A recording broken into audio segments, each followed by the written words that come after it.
perihal selangkangan kan kamu memang jagonya kan. Ya pada titik tertentu ya. Dan kepiawaianmu itu kamu salurkan dengan kenakalan rambat. Oh ya. Dan kemarin kamu rilis lagi dengan e-book yang cuma 17.000. Oh laku keras itu buat. Sebenarnya tidak terlalu berlebihan kalau kita menyebut sebagian peradaban Indonesia itu dibangun oleh warnet. Penjagawan itu kan sebenarnya kan bisa tahu apa yang dibuka oleh usernya. Mereka buka apa kita kan bisa tahu ya. Neng Magelang pas aku jago warnet sing dibuka apa ya mesti poker. Bayanganku dengan dunia pekerjaan itu aku akan necit, mandi, wangi, berangkat ke kantor yang kantor media apalagi ya banyak media. Orang intelek dan lain-lain. Dahsyat sekali. Akademik. Tapi di depan politically correctness. Tapi di depan kantor itu yang aku temui adalah Agus Mulyadi sedang menjemur sempak. Celana dalam itu masuk dalam salah satu episode kemiskinan gitu. Aku kan sering nulis soal kemiskinan. Saat aku masuk Mojo itu kan itu momen ketika miskin-miskinnya. Justru tingkat ekonomiku sudah mulai naik tuh. Jadi aku punya kesempatan untuk mengeksplorasi untuk membeli berbagai merek celana dalam.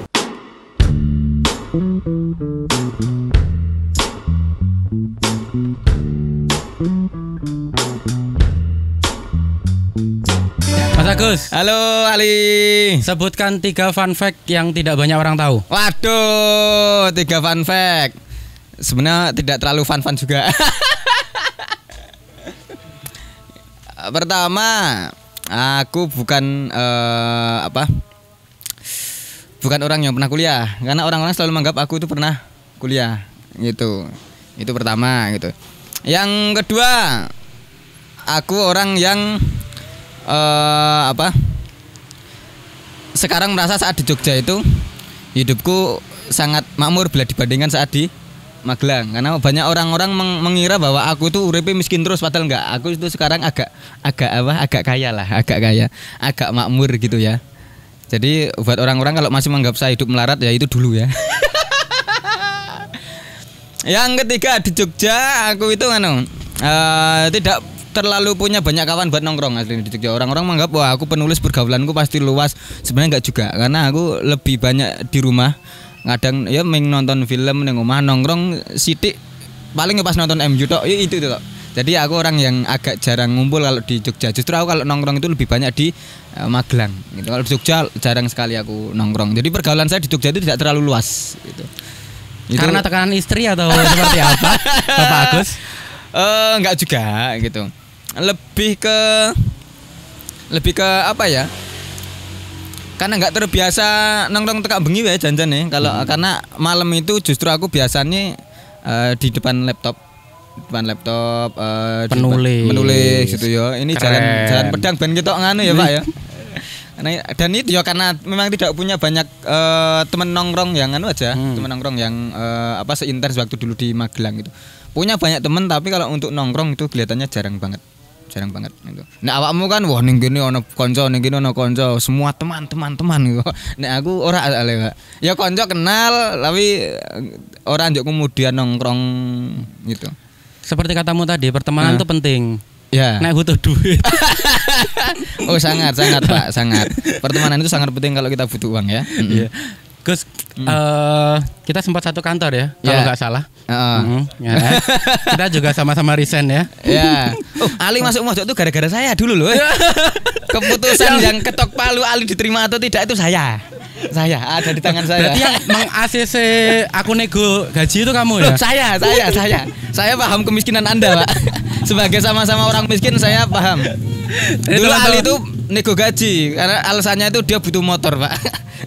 Wah aku pengen butuh motor terus ben iso DP motor. Alasannya yang sangat transportasi sangat apa ya? Alasan yang sangat nganjuk ya. Sangat nganjuk. Nego gaji karena aku butuh pengen tuku motor ya, Pak.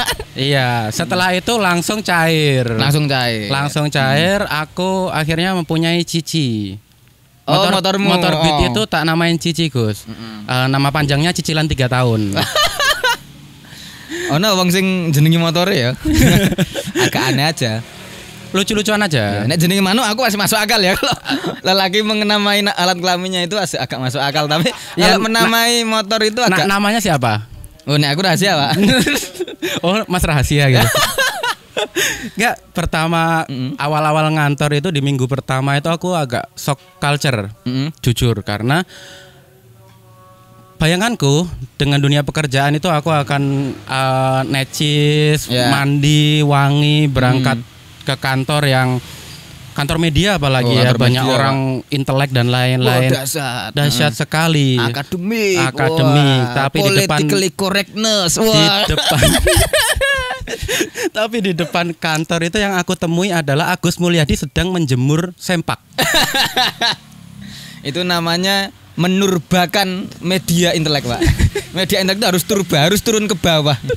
Tapi bener kan ada masa-masa kamu nyuci dan menjemur sempakmu itu di depan kantor. Ya.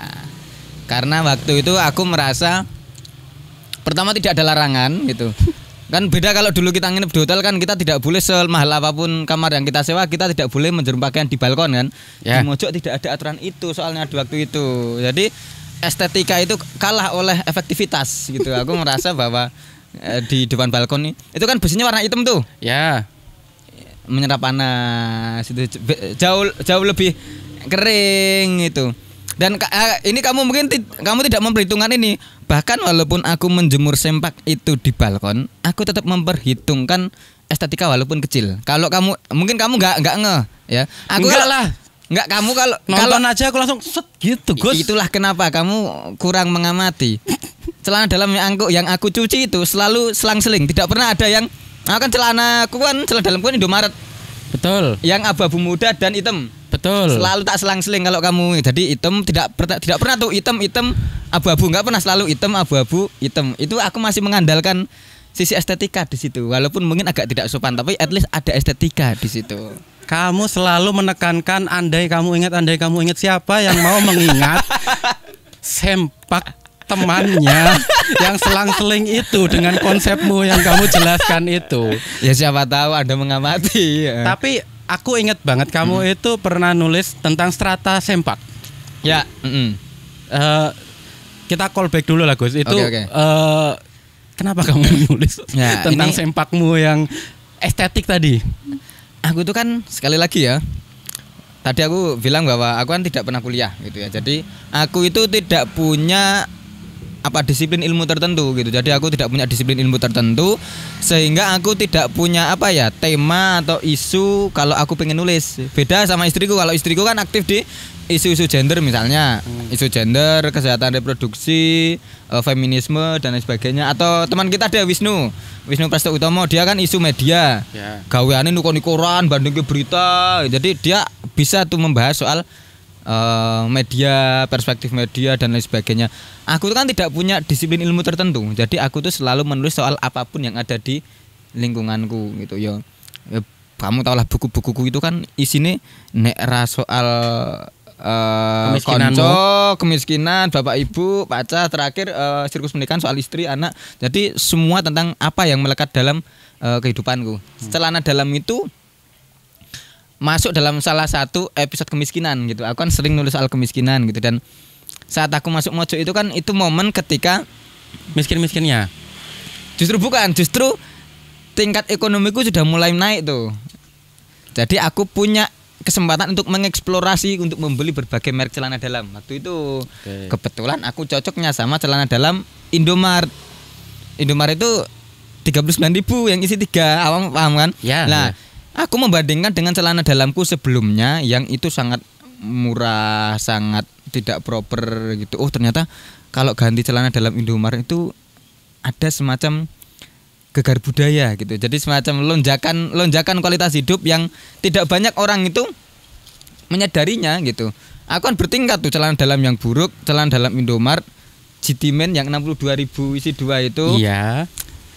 Uniqlo aku pernah beli celana dalam Uniqlo itu. Jadi aku merasakan berbagai jenis celana dalam itu dan aku menuliskan soal celana dalam itu dengan cara yang seperti orang yang pernah mengalami masa pakai celana dalam terburuk dan memakai celana dalam yang paling artsy gitu. Dan aku merasa ya Uniqlo bos. Itu ku cawet ning Uniqlo itu sebuah pride Pak, kebanggaan tersendiri itu. Dan aku merasa itu hal yang kita apa gini tak tulis, aku tulis itu.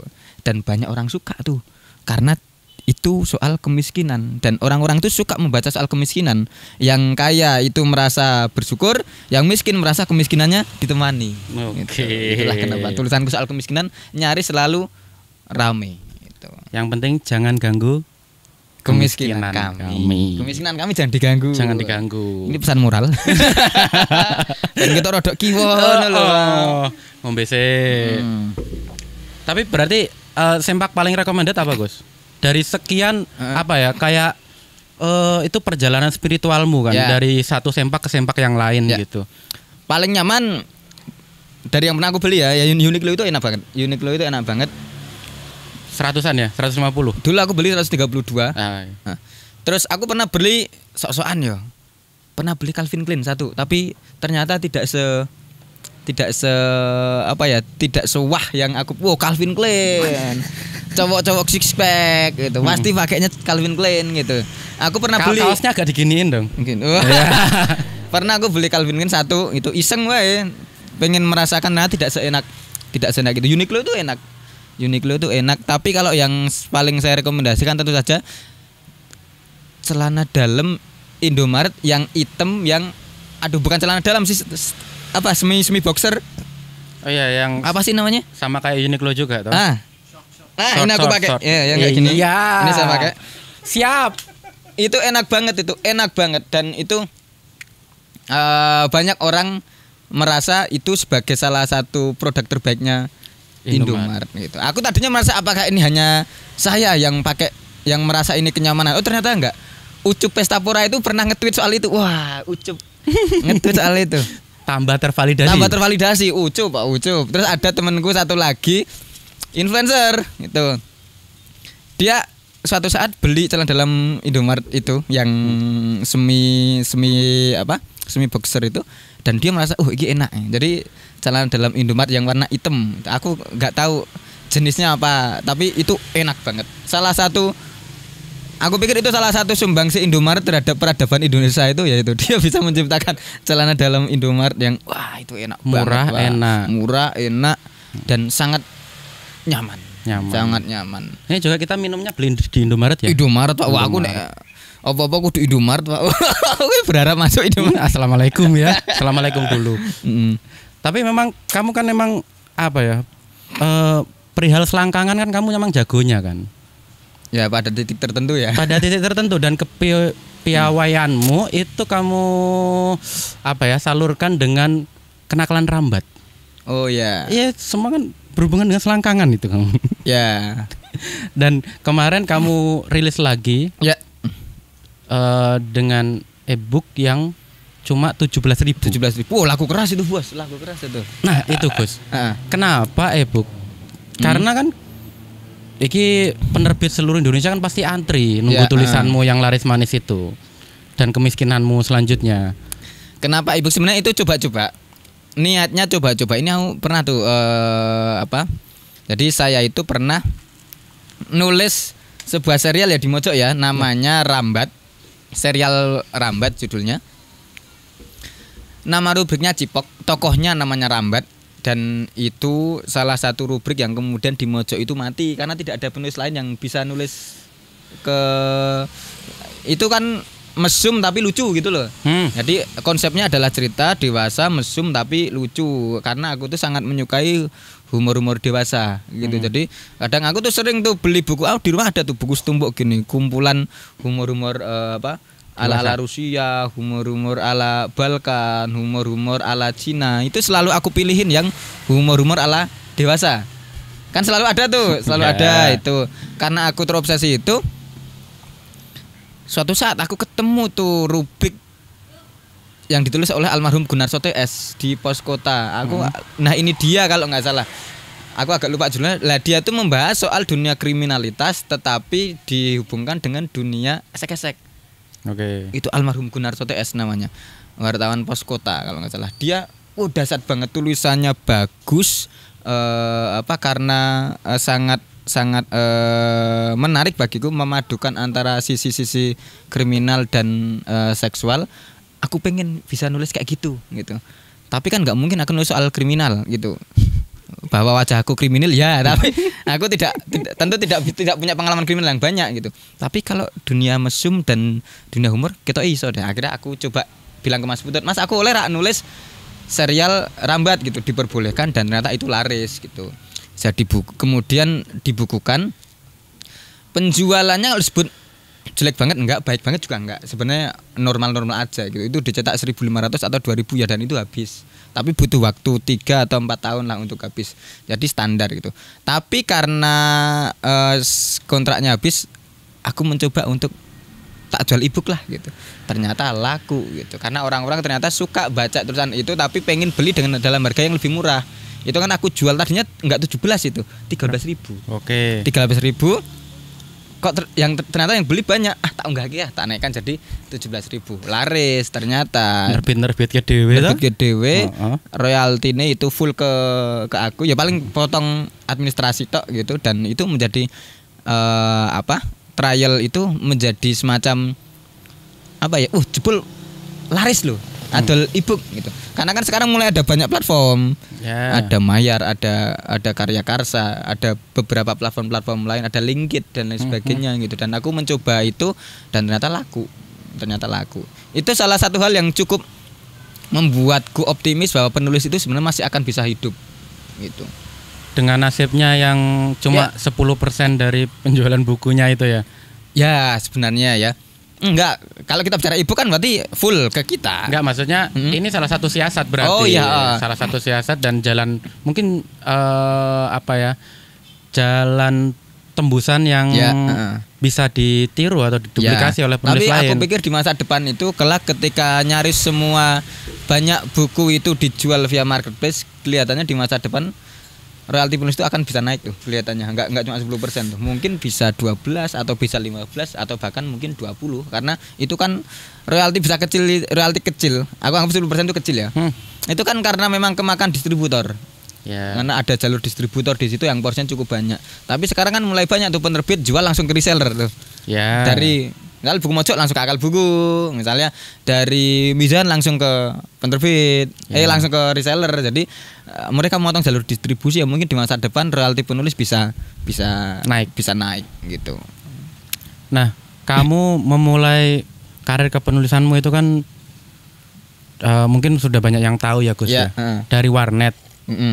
Itu warnet mana Gus dulu? Warnet kalau di Magelang dulu aku pernah nggak kerja, kalau di Magelang itu magang. Lebih tepatnya sok ganteni OP. Jadi OP warnet itu tak ganteni yo. Di Magelang ada namanya Dunia Net gitu. Juragane jenengi Popo. Nek bengi misalnya jam 12 jam 1 Popo turu, aku sering main ke situ tak ganteni. Kan aku seneng karena aku dapat akses internet dari operator gitu. Karena aku jadi net gratis gitu. Dulu kemudian 2009 saat aku lulus SMA, aku kerja di warnet di depan Gor UNY. Nek awak mengerti ngarep Gor UNY ana bakul degan, sampinge kuwi mbiyen warnet.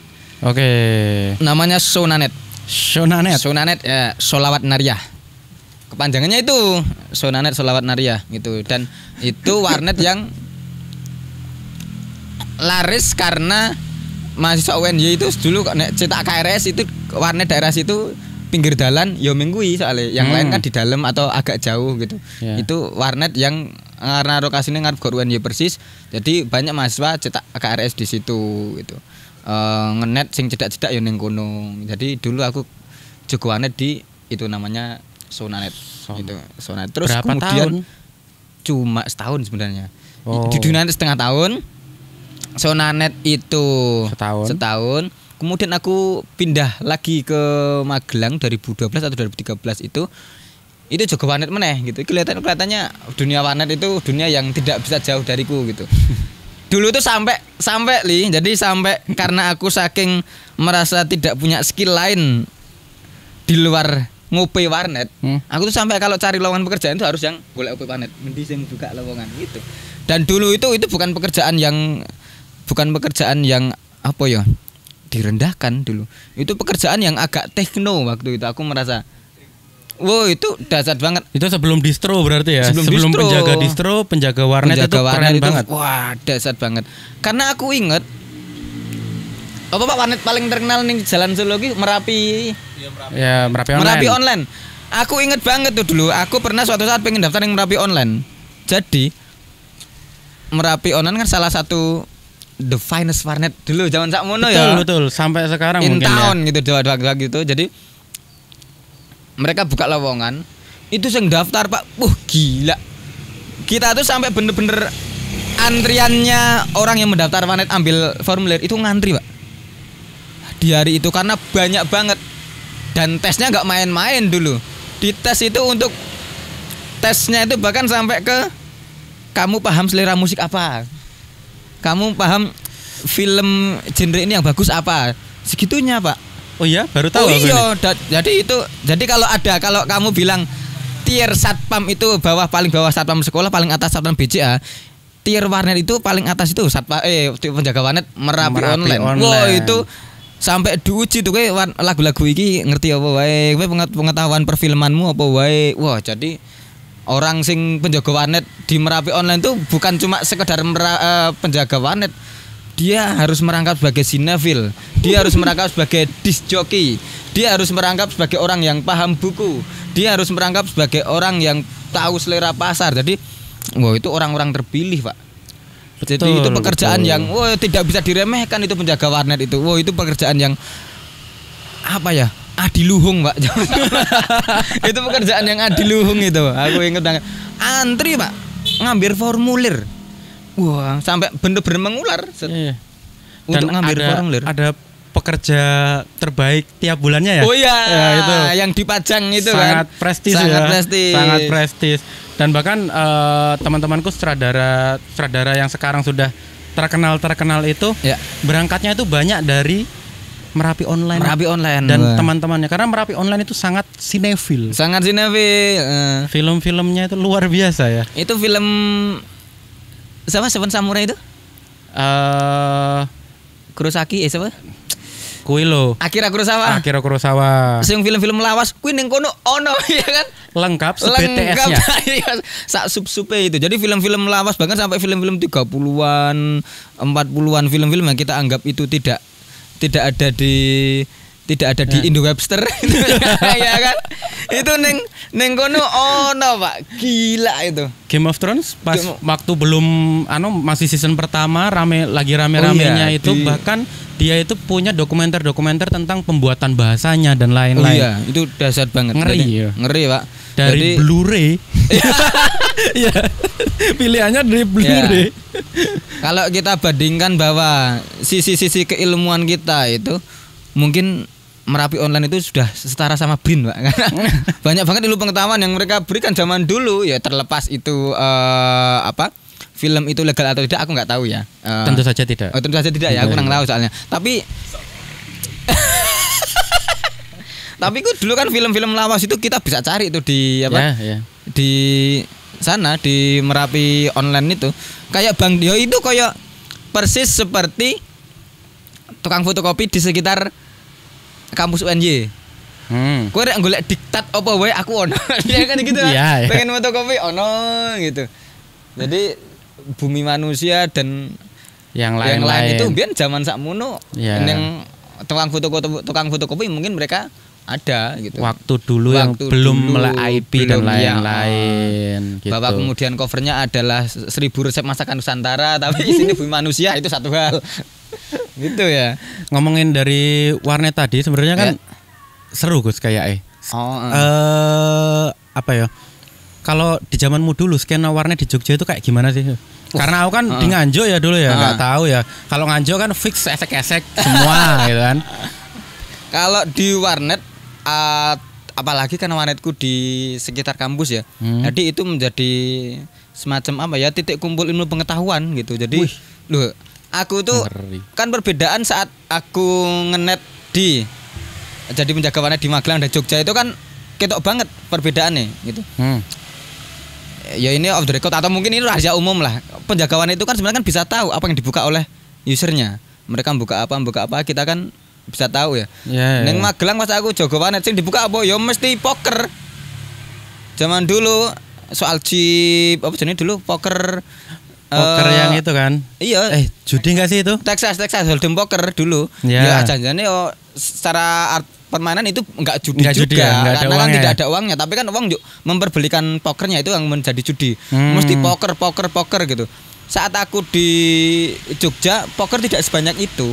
Ya wong-wongi bener-bener browsing soal game, browsing soal forum dan lain sebagainya. Kaskus dulu masih sangat berjaya gitu. Aku waktu di Magelang itu kaskuser sing dolan ning warnetku itu ya sithik banget. Ning Jogja rata-rata orang-orang forum. Jadi banyak sekali komunitas-komunitas itu ya kadang nongkrong ya ning warnet. Itu yang aku amati di beberapa warnet terutama di sekitar kampus UNY gitu ya. Jadi ada banyak tuh diskursus pengetahuan aku pikir yang itu dimulai dari warnet. Makanya sebenarnya tidak terlalu berlebihan kalau kita menyebut sebagian peradaban Indonesia itu dibangun oleh warnet, karena ya ada banyak sekali perubahan-perubahan besar dibangun oleh orang-orang yang ya aktif di warnet. Pengetahuan digital dasar kita itu bisa dibangun dengan sangat baik, salah satunya melalui warnet. Termasuk kamu. Termasuk aku gitu. Aku kan dulu bisa belajar Photoshop, bisa belajar soal bisa punya akses cerpen. Ya. Baca cerpen itu kan dari warnet gitu. Dulu ada blog namanya Cerpen Kompas itu. Itu aku dulu dari baca di warnet. Kenal Mas Putut secara tidak langsung aslinya dari warnet juga, karena aku tahu dengan Mas Putut pertama kali kan tahu dia sebagai cerpenis. Yang dia sering nampang di blognya Cerpen Kompas gitu loh. Dan itu kan dari warnet juga gitu. Dan jadi kalau dipikir ya skena warnet di Jogja ya itu udah satu sekali gitu. Iso lintas komunitas gitu. Dan kalau aku mendengar kamu itu kan jauh berbeda dengan ketika aku mendengar teman-temanku yang bilang kalau pas masa jaya-jayanya warnet yo digawe mesum. Kalau saya kayak itu sisi gelap banget gitu loh.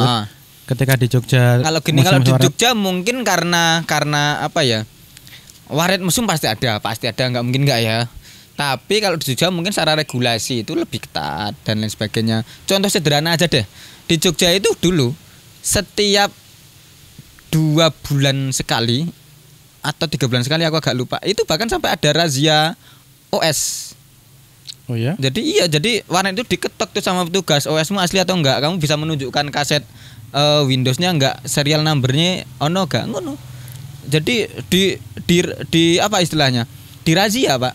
Dirazia. Jadi kalau kita bisa menunjukkan, makanya dulu kan di Jogja ada tuh stiker warnet ini menggunakan OS original, itu ada stikernya. Terus persis kayak wong nek bar disurvei kayak stiker Badan Pusat Statistik biru itu. Dulu di Jogja kayak gitu, Pak. Disurvei iki OS ori atau enggak gitu. Jadi bahkan aturan-aturan seperti itu pun ada di Jogja. Di Magelang aku ketoke gak ono, Pak. Jadi mungkin di beberapa daerah bila dibandingkan dengan Jogja atau kota-kota besar lainnya mungkin ya perbedaan secara mendalam seperti itu gitu. Dan di Jogja itu kan mungkin kemungkinan orang-orang yang secara pergaulan sudah lebih terbuka, sehingga mungkin wong-wong do ora gumunan soal hal-hal yang bersifat cabul seperti itu. Kalau di desa misalnya taruhlah di daerah-daerah yang tier 3 misalnya ngono ya. Itu kan mereka mungkin pertama kali ndelok bokep ya ning warnet. Mungkin loh ya, bisa berburu bokep ya ning warnet. Itu kan sudah kalah start bila dibandingkan dengan orang-orang di mana? Di kota-kota besar yang mana bokep pertama itu ya melalui jaringan ponsel lewat Bluetooth. Jadi warnet itu wis ora zamane kowe ning warnet kok isih bokep gitu. Jadi orang-orang generasi awal yang kekaguman mereka terhadap dunia digital itu ya mentok kepada video anak dikutuk jadi ikan pari itu loh. Ya kekaguman mereka sama perang sampit. Iya, perang sampit itu sudah dibangun dari situ gitu. Jadi ketika sampai era warnet mereka wis gak gumun-gumun amat soal bokep dan lain sebagainya gitu. Tapi bahwa bokep itu warnet mesum dengan segala instrumen bokepnya itu ada ya pasti ada, tapi di sekitar warnet yang aku jaga itu jarang banget. Karena dulu biliknya juga rendah-rendah, Pak.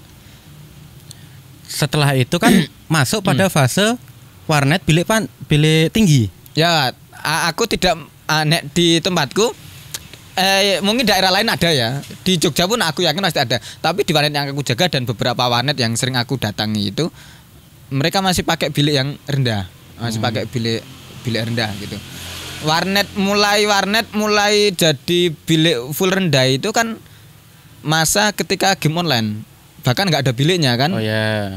Jadi di beberapa warnet wong wis ora peduli bokep dan tidak.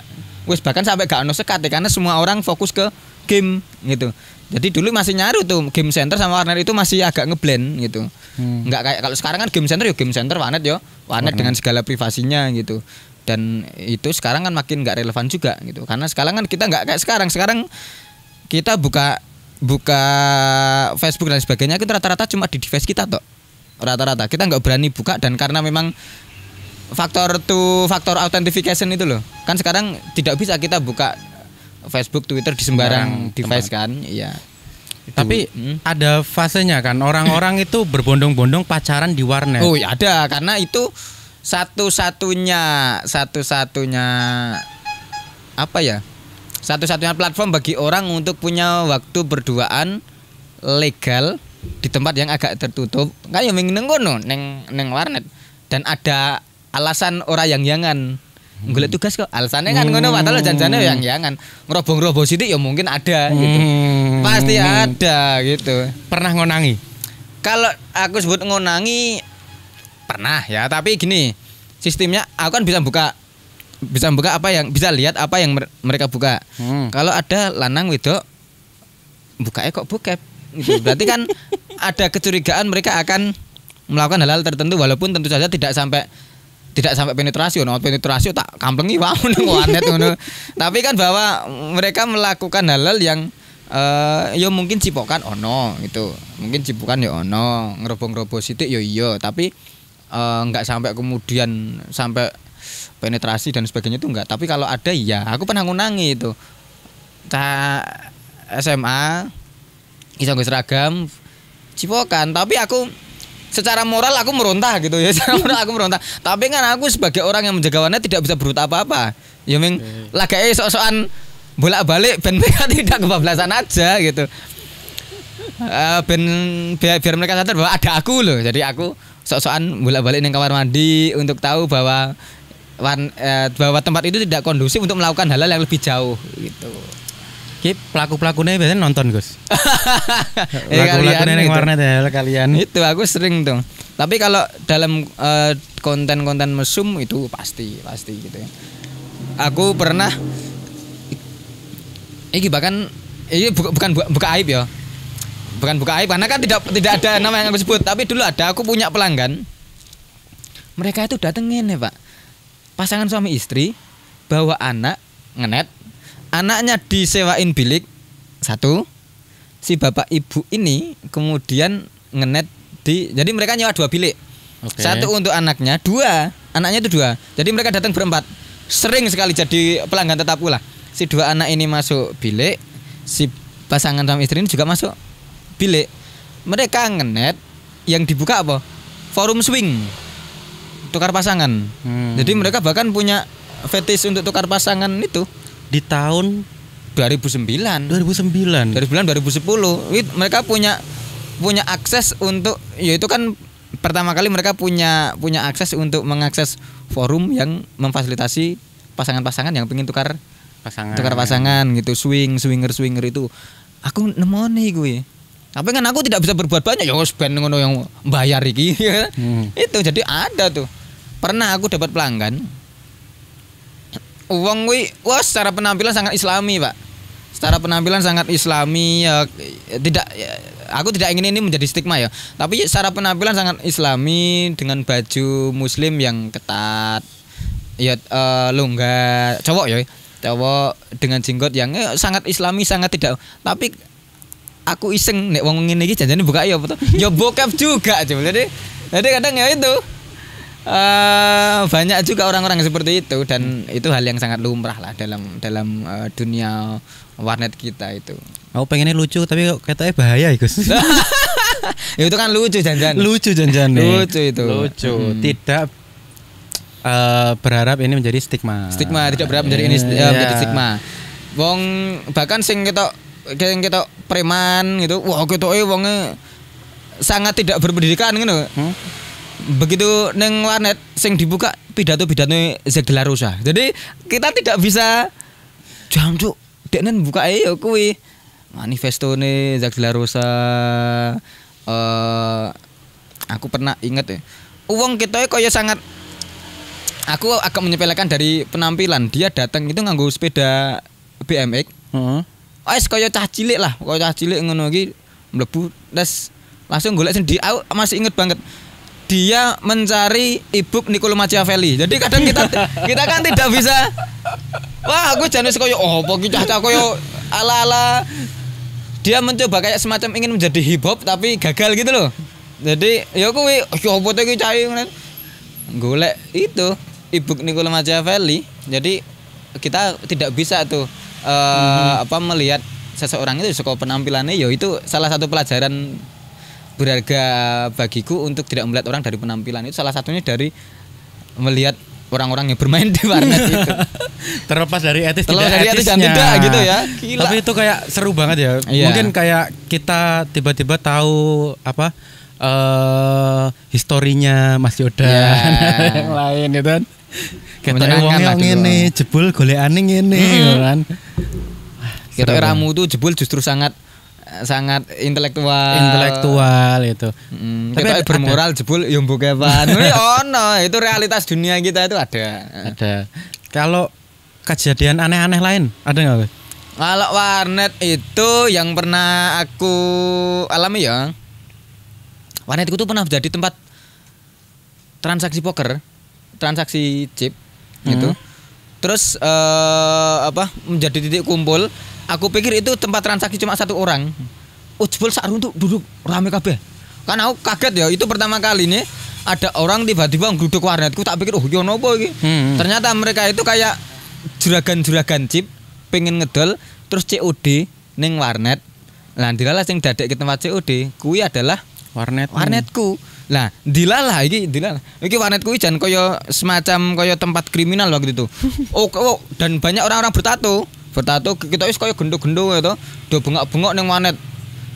Karena waktu itu koneksi internetnya pas elek. Jadi bilik warnetku dulu ada 12 bilik, yang 07 bilik diisi semua. Koneksine kita mungkin ono sing gak buka YouTube oke wong-wong koneksine dadi lemot. Transaksine yo agak mereka kan harus nek transaksi chip kan harus sama-sama buka itu ya. Oh, gitu. Harus sama-sama main gitu. Mejone kan tak digorok bajingan.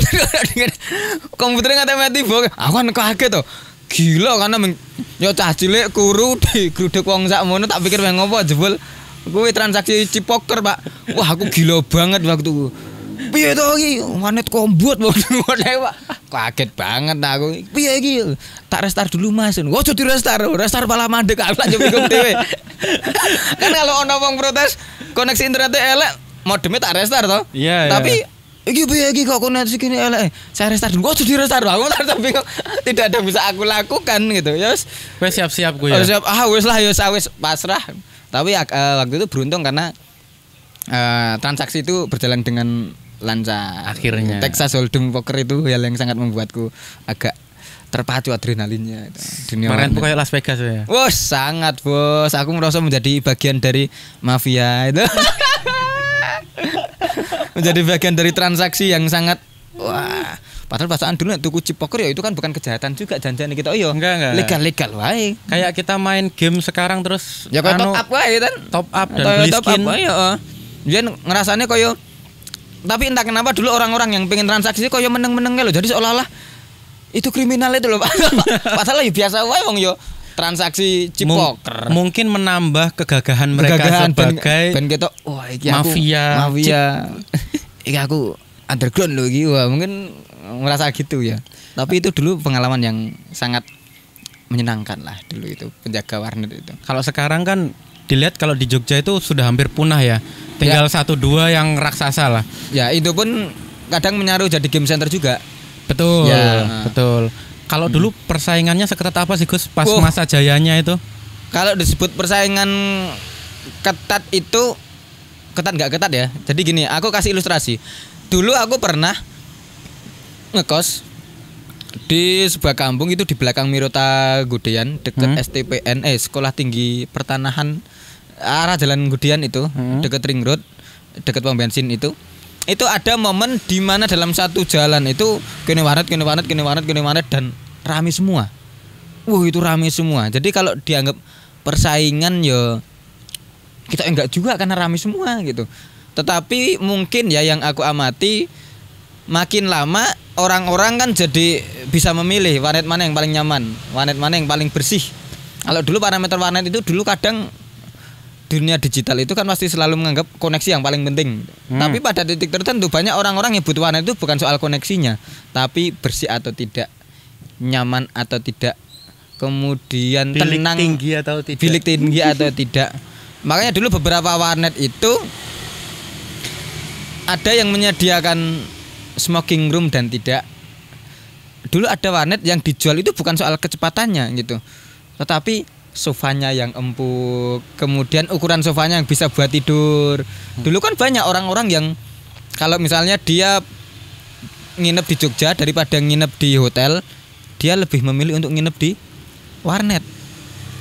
Itu masuk akal untuk secara harga gitu. Jadi dulu taruhlah warnet yang bagus banget, itu dulu sejam itu 5.000 lah. Dulu ketika warnet yang lain 2.000, 2.500, 3.000, warnet yang bagus yang sofanya empuk, yang kamar mandinya bersih, yang ukuran sofanya itu nek gitu lembruk cocok gitu. Itu 5.000 1 jam. Dan kadang bisa menjadi murah kalau mereka ambil paketan. Nah, jadi banyak tuh orang-orang perantau-perantau itu kalau mau nginep itu justru nginepnya di warnet. Biliknya ditutup, kan bilik ada beberapa yang bisa ditutup tapi tutup hanya sampai sekaki. Jadi koyo bilik barbar film koboi loh. Jadi mereka nginep di situ, turu, ada ngisor komputer iso nggendel tas dan turu, dan kadang disediakan bantal. Jadi semi hotel, Pak. Semi hotel gitu. Dan kadang mereka punya pangsa pasar sendiri. 5.000 1 jam ketika yang lain cuma 2.000 3.000 dan itu juga laris. Jadi semua warnet itu punya pangsa pasarnya masing-masing. Ono sing warnet ini filmnya oke. Kan ada warnet yang terkenal karena ada koleksi multimedia, ada warnet yang smoking roomnya nyaman, ada warnet yang koleksi bokep oke. Itu kan ada juga. Mereka menyediakan apa yang diminta oleh customer atau oleh pelanggan, dan itu semua menemukan pangsa pasarnya masing-masing. Dan persaingannya ya mungkin ketat nggak ketatnya aku bilang nggak ketat karena semua orang waktu itu ke warnet semua. Tapi kalau dibilang ketat ya karena warnet-warnet berlomba untuk punya inovasi gitu. Menarik. Kalau warnet kita ceritain semua kayaknya enggak selesai ya Gus ya. Karena dengan billing lumba-lumbanya itu yang katamu bisa kita hack. Bisa dihack. Dulu bisa tuh. Mungkin beberapa yang pernah ngehack. Jadi warnet itu ini sekalian ya. Kita warnet sebagian besar warnet yang agak miskin atau bukan jenis warnet jaringan itu biasanya kan billingnya lumba-lumba gitu. Dan itu billing yang iso dihack, sangat mudah untuk dihack, apalagi kalau warnet yang pakai billingnya itu enggak asli atau yang krek-krekan sing golek ning Indo Webster dan lain sebagainya, itu pasti iso dihack dan itu bisa di reset itu. Jadi misalnya entek 4.000 diturunin dari 0. Jadi kadang Caca Amikom sing paling kerep. Caca Amikom nek ngenet kok entek sithik kuwi janjane ngenete oke gue asli, tapi mbok reset wae Caca Amikom, ngerti ya gue. Kampus iya. Mahasiswa berdasi ya apa? Nek pas ngehack mahasiswa berdosa, Pak. Aku kelingan soalnya aku. Kowe yo ngono kok. Ya kowe yo. Itu banyak itu Caca IT ngono oke sing ngehack ngono. Karena mereka tahu celahnya gitu. Ada programnya yang bisa di-download untuk ngehack itu. Makanya dulu di warnetku di Magelang, juragane ngerti. Makanya dia selain laporan dari billing, dia dicatat manual juga, Pak. Kayak PS kae. Jadi nek ana wong kok ngenet kok 3 jam kok enteke ming 2.000. Lah iki berarti di restart iki gitu. Tapi enggak cuma mukamu yang kriminal ya. Tapi itu anu lah.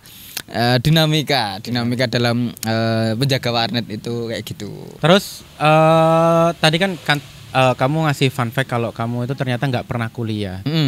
Tapi sebenarnya kamu pernah kuliah, Gus. Oh iya, itu sebenarnya nggak kuliah juga itu. Kampusmu aja yang bodong, Gus. Jadi teman-teman di Jogja itu banyak sekali kampus bodong. Kampus bodong. Saya salah satunya gitu. Bahkan itu sebenarnya nggak layak disebut kampus tuh. Jadi ini madrasah, Wah. Alah, madrasah masih lebih bagus itu, Pak. Itu bahkan nggak alah yo meng gini. Jadi dulu itu ada banyak brosur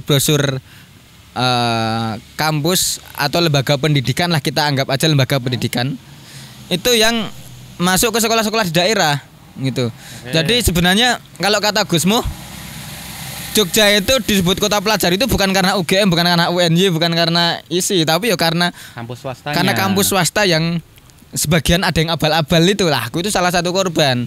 Aku kan sebagai orang miskin dulu, tentu saja kampus idamanku adalah STAN, tentu saja ya, karena daftar kerja jadi cah pajak. Wah, cita-cita yang disalurke lah, lulus disalurke. Tapi kan STAN itu tidak bisa didapatkan dengan hanya doa. Oke. Ada intelektualitas juga di situ. Betul. Gitu.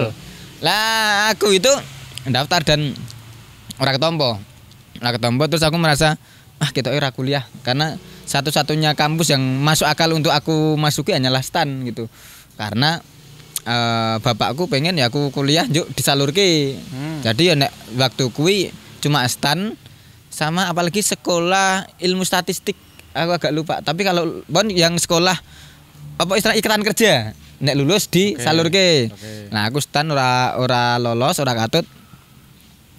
Terus bingung meh ngopo gitu. Tapi bapakku ngomong, "Mbokku njajal kuliah ngopo, daftar." Aku tuh wis tahu daftar ning kuwi.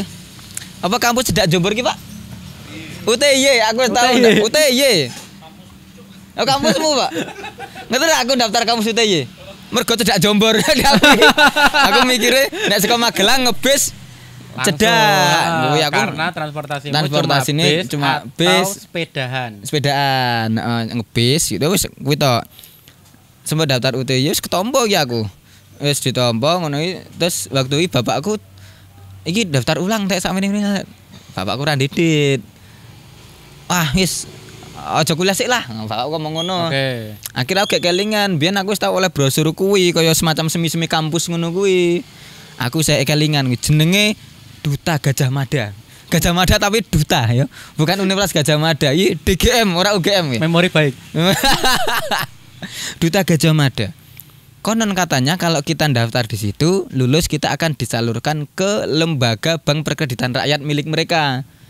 Wah, karena kita disalurke, aku daftarlah ke situ. Itu sebuah kayak aku mikir tadinya itu kampus, ternyata enggak.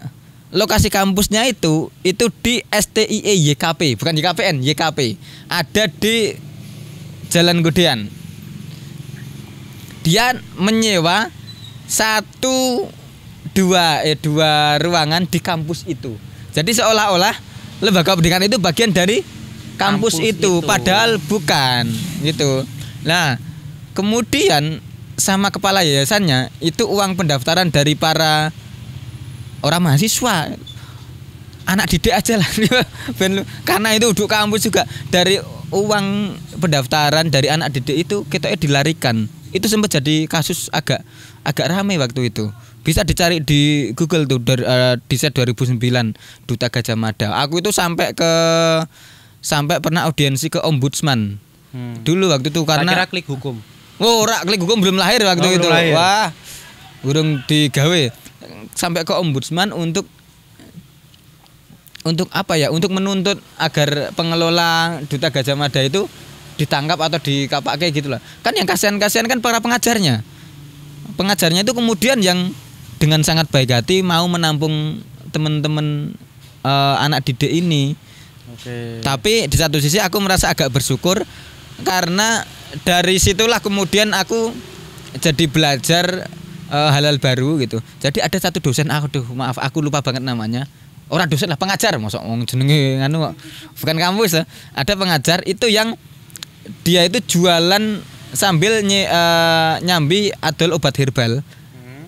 Bikin website sendiri. Dia kemudian anak-anak itu diajari cara bikin website, Pak.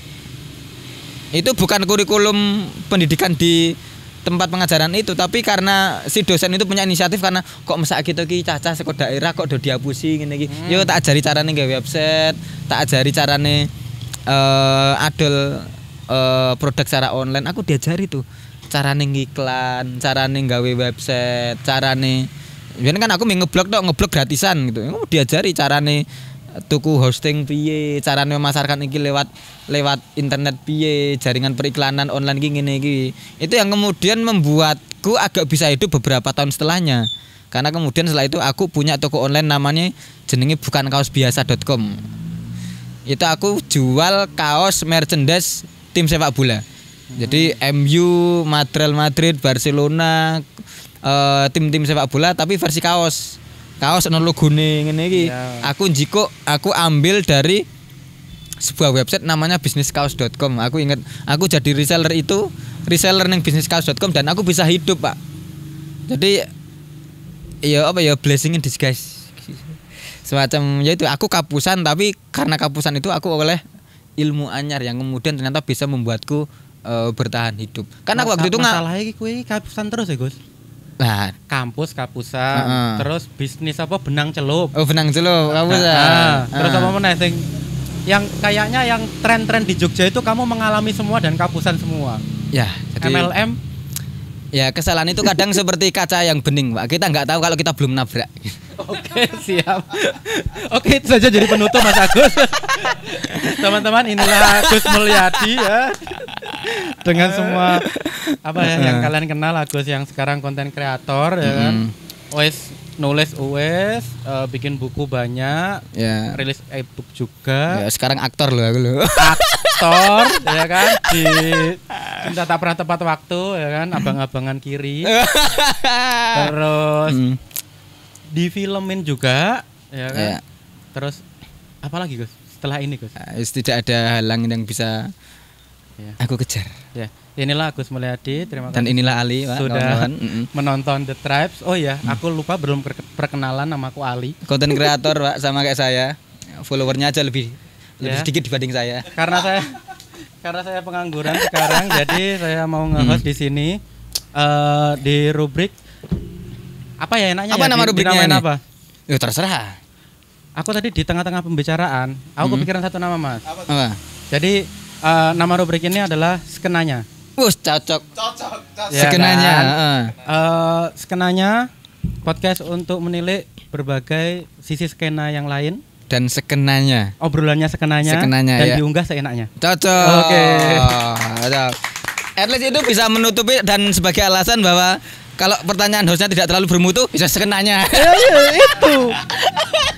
Aku tuh selalu defensif sebelum menyerang. Jadi terima kasih Mas Agus sudah menjadi tamu pertama di Skenanya. Saya Muhammad Ali Ma'ruf. Saya Agus Mulyadi. Sampai jumpa di episode selanjutnya.